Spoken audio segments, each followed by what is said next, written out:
There are moments when entire cities hold their breath.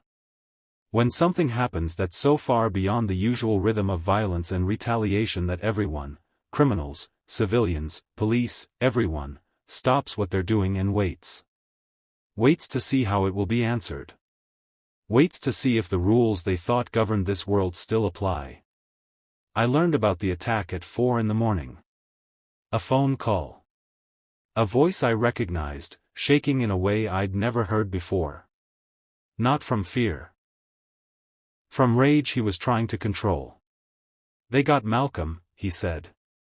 Just those 3 words. And I knew immediately what he meant. Not who did it, that would come later. But what it meant. What message was being sent. What line had been crossed. Malcolm Washington wasn't family by blood. But in the world I operated in, blood meant less than loyalty. And Malcolm had been loyal since before most people knew my name. He'd been there when I was building. When I was nobody. When standing next to me meant risk without reward. He'd stayed there when I became someone. Never asked for more than he'd earned. Never positioned himself above his place. Never gave me reason to question whether he'd be there tomorrow. That kind of loyalty is rarer than money. Rarer than power. And when you find it, you protect it. Not just because it's valuable. But because letting it be attacked without response tells everyone watching that loyalty to you is a liability, not a strength. The attack happened late Monday night. Malcolm was walking home from a meeting. 3 men. White men. In a neighborhood where they had no business being at that hour. They didn't try to hide who sent them. Wore the symbols. Said the words. Made sure Malcolm understood this wasn't random violence. This was a message. They beat him badly. Left him in the street. Made sure people saw it. Made sure word would spread. Made sure everyone would know. The Klan had reached into Harlem and touched someone close to Bumpy Johnson. And the question now was what Bumpy Johnson would do about it. By Tuesday morning, Harlem was different. Not louder, quieter. The kind of quiet that happens when people are waiting for something they know is coming but can't predict. Businesses opened later than usual. Streets that were normally busy felt empty. Conversations that would usually happen on corners happened inside, behind closed doors. Because everyone understood that what happened to Malcolm wasn't just about Malcolm. It was about testing boundaries. About seeing if the man who'd built power in Harlem could protect the people closest to him. And if he couldn't, or wouldn't, then everything he'd built was questionable. Every alliance. Every arrangement. Every understanding about how things worked and who controlled what. All of it would need to be renegotiated. I felt the pressure. Not from outside, from the people around me. My own organization. People who'd invested in the idea that standing with me meant protection. That loyalty to me was reciprocated with loyalty from me. They didn't say it directly. Didn't need to. But I could feel the question in every conversation, what are you going to do? The easy answer, the expected answer, was immediate retaliation. Find the men who did it. Find the people who sent them. Respond with overwhelming force. Make an example so brutal that nobody would ever consider touching my people again. That's what everyone expected. Maybe even what they wanted. Because immediate, visible retaliation is easy to understand. It's clear. It's satisfying. It confirms that the world works the way people think it works, action triggers reaction, violence answers violence, power is demonstrated through force. But I'd learned something over the years. Something that separated me from people who operated on instinct rather than strategy. I'd learned that the most expected response is usually the wrong one. Because if your enemy can predict what you'll do, they can prepare for it. They can turn your reaction into a trap. They can use your predictability against you. So I didn't do what was expected. I waited. And in that waiting, I created something more powerful than any immediate action could have created. I created uncertainty. Tuesday passed without response. Then Wednesday. By Thursday morning, Harlem wasn't just quiet, it was tense. People weren't sure what my silence meant. Some thought I was being strategic. Some thought I was scared. Some thought I was calculating. Some thought I'd lost control. The uncertainty spread. And uncertainty, in a world built on clear hierarchies and understood consequences, is destabilizing. People don't know how to position themselves. Don't know whether to show support or create distance. Don't know whether silence means strength or weakness. That uncertainty affected everyone differently. My allies became more careful. More attentive. Making sure I knew they were still loyal, still committed, still waiting for my signal. They understood that in moments like this, positioning matters. That being seen on the right side when things settle can determine your future. My enemies became more alert. More watchful. Trying to read the silence. Trying to understand if it meant I was planning something they needed to prepare for, or if it meant I was vulnerable in ways they could exploit. And the people who'd sent the message, the Klan members who'd attacked Malcolm, they became something else. They became uncertain in a way they'd probably never experienced before. Because they'd expected immediate retaliation. They'd prepared for it. They'd positioned themselves to respond to my response. But I didn't give them anything to respond to. Just silence. And in that silence, they started to question their own assumptions. Started to wonder if maybe they'd miscalculated. If maybe the man they thought they understood was actually operating on a level they hadn't considered. During those 3 days, I wasn't idle. I was gathering information. Not loudly. Not obviously. Just carefully, methodically, learning everything I needed to know about the men who'd attacked Malcolm and the structure that had sent them. The 3 attackers were low-level Klan members. Young. Probably chosen specifically because they were expendable. Because if things went wrong, their loss wouldn't matter to the people who'd sent them. They were tools, not assets. But tools get used by someone. And I needed to understand who that someone was. Not just the immediate organizer. The person who'd selected these 3 men and sent them into Harlem. But the structure above that. The people who'd approved the action. The people who'd decided that attacking someone close to me was acceptable risk. What I learned was this: the attack had been approved at a fairly high level within the local Klan organization. Not by the absolute leadership, they probably had plausible deniability. But by people close enough to leadership that their approval carried weight. People who controlled resources, directed operations, and made strategic decisions. They'd made this decision because they thought the risk was manageable. They thought that even if I retaliated, the retaliation would be directed at the 3 attackers, expendable tools who'd already been written off. They thought they could send a message, test my boundaries, and possibly even provoke me into overreacting in a way that would bring law enforcement pressure. It was actually a decent strategy. If I'd done what they expected. But I didn't. The other thing I learned during those 3 days was something about institutional relationships. About how power works when you strip away all the mythology and look at the actual mechanics. The Klan, in that place and time, operated with a certain level of protection. Not official protection, nobody with authority would admit to supporting them. But practical protection. The kind that comes from sympathetic officials, from law enforcement that looks the other way, from institutions that don't ask too many questions about what certain groups are doing. That protection wasn't absolute. It was conditional. It depended on the Klan remaining useful in certain ways while not creating problems that were too expensive to ignore. It depended on them operating within certain boundaries. Targeting the right people. Staying below certain visibility thresholds. Not triggering responses that would force institutions to acknowledge what they'd been pretending not to see. I realized that the 3-day silence had created an opportunity. Because in those 3 days, people were talking. Not publicly. But in quiet conversations in offices and private clubs. Law enforcement. City officials. Federal agents who monitored extremist groups. They were all aware that something had happened. That the Klan had attacked someone connected to Bumpy Johnson. And they were all waiting to see how it would be answered.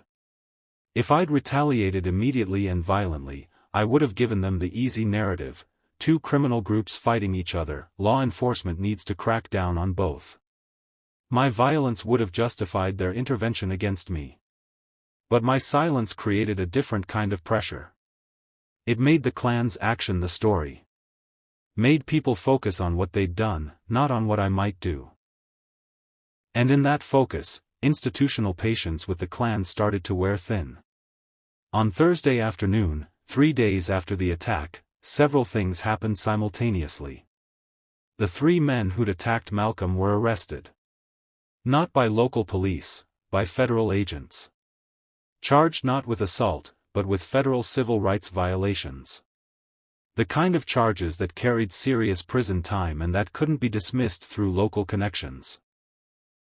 The federal agents also executed search warrants at several locations connected to the local Klan leadership. Not the street-level members. The organizers. The people who'd approved the attack. They found documents, records, evidence of activities that created legal exposure far beyond one assault. At the same time, several businesses known to be owned or operated by Klan members lost their banking relationships. Lost their insurance coverage. Lost their commercial leases. All within hours of each other. All through legitimate institutional channels. All creating immediate financial pressure that couldn't be solved through intimidation or violence. And by Thursday evening, word had spread through both official and unofficial channels that federal authorities were taking a renewed interest in organized hate groups in the region. That surveillance had increased. That tolerance for activities that had previously been ignored had decreased significantly. None of this was connected to me publicly. None of it looked like retaliation. It all looked like legitimate institutional response to illegal activity that had finally attracted the wrong kind of attention. But everyone who mattered understood. They understood that 3 days of silence hadn't been inaction. It had been the time required to arrange a response that didn't look like a response. That couldn't be answered with violence because it came through channels that didn't respond to violence. That accomplished more than any street-level retaliation could have accomplished because it struck at the structural level rather than the individual level. I'd learned something from my experience walking into that KKK meeting alone.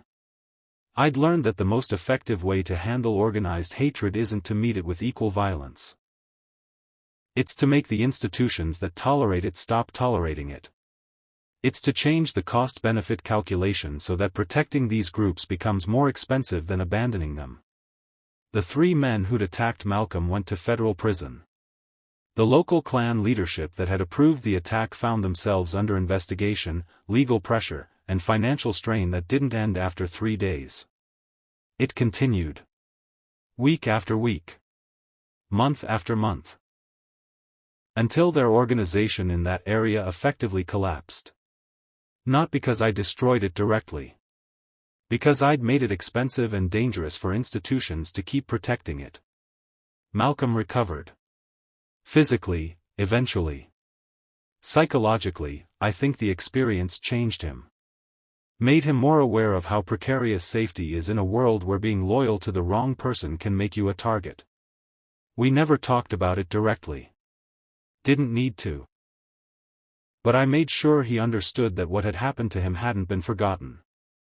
That the response, even if it hadn't looked like traditional retaliation, had been absolute. And Harlem went quiet in a different way after that Thursday. Not the tense, waiting quiet of those 3 days.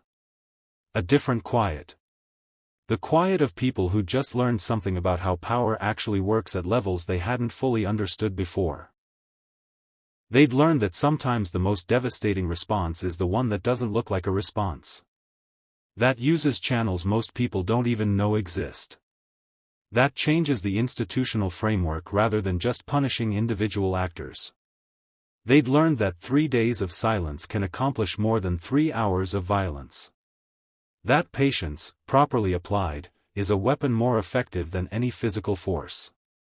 And they'd learned that loyalty to Bumpy Johnson, far from being a liability, was something that would be defended with resources and connections and strategic thinking that most people couldn't even imagine. The quiet lasted. Not forever, nothing lasts forever in that world. But long enough. Long enough for new understandings to form. New boundaries to be established. New calculations to be made about what was acceptable and what would trigger consequences people wanted to avoid. The Klan didn't disappear from that area. But they operated differently afterward. More carefully. With more awareness that there were limits to what they could do without triggering institutional responses they couldn't survive. They'd learned that attacking people connected to me didn't just risk street-level retaliation. It risked exposure, investigation, and institutional pressure that could destroy their entire structure. That's the lesson I'd spent 3 days teaching. And the quiet that followed was proof that the lesson had been learned. Looking back years later, people would ask me about those 3 days. Want to know what I was thinking. What I was planning. How I stayed calm when everyone expected immediate action. The truth is simpler than they usually imagine. I was thinking about efficiency. About leverage. About the difference between satisfying emotional responses and strategic effective ones. Beating up the 3 men who'd attacked Malcolm would have felt good. Would have been satisfying. Would have demonstrated that I could respond with force. But it wouldn't have changed anything structural. They were expendable. Their loss wouldn't have hurt the organization that sent them. And it would have given law enforcement the excuse they needed to crack down on me while continuing to tolerate the Klan. What I did instead, arranging institutional pressure that made protecting the Klan more expensive than abandoning them, that changed the structural equation. That created consequences that lasted beyond any individual punishment. That demonstrated a kind of power that most people never consider because it operates in spaces they don't see. Malcolm understood, I think. He never asked me directly what I'd done or how I'd done it. But he understood that the 3-day silence had been strategy, not hesitation. That the response, when it came, had been more thorough and more devastating than any immediate retaliation could have been. And he stayed loyal. Stayed close. For years afterward. Not because he felt he owed me. But because he'd seen that loyalty wasn't a one-way transaction. That when someone came after the people close to me, the response would be absolute. Even if it took 3 days. Even if it didn't look like traditional retaliation. Even if it operated through channels most people didn't understand. That's what those 3 days of silence created. Not just punishment for one attack. But a permanent shift in understanding about what it meant to be connected to me. About what kinds of resources would be brought to bear if you crossed that line. About why loyalty to me was actually one of the safest positions you could hold in a very dangerous world. The attack on Malcolm happened on a Monday night. By Thursday afternoon, the people responsible were facing federal charges, institutional investigation, and structural pressure that would eventually destroy their entire local organization. And Harlem went quiet with a new understanding. 3 days. That's all it took. 3 days of strategic silence to accomplish what years of violence might not have accomplished. 3 days to teach a lesson about power that would last for decades. There are moments when entire cities hold their breath. When something happens that's so far beyond the usual patterns that everyone stops and waits to see how it will be answered. Those 3 days were one of those moments. And the answer, when it came, wasn't what anyone expected. It was quieter. More thorough.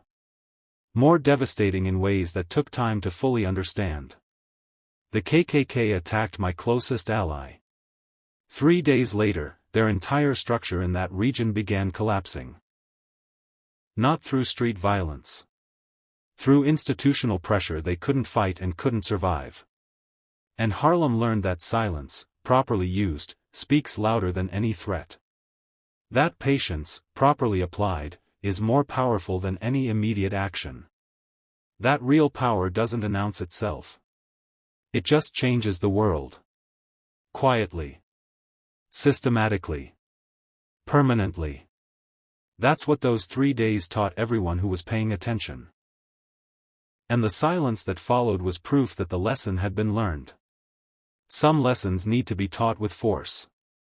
But the most important ones, the ones that actually change how people think and act, those get taught through patience. Through strategy. Through responses that don't look like responses until it's too late to do anything except learn from them.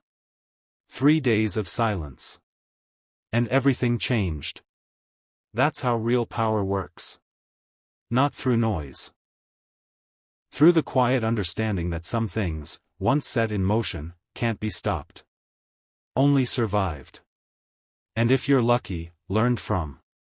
The KKK learned. Harlem learned. Everyone watching learned. And the 3 days of silence became the answer to a question nobody needed to ask again. What happens when you touch someone close to Bumpy Johnson? Now you know.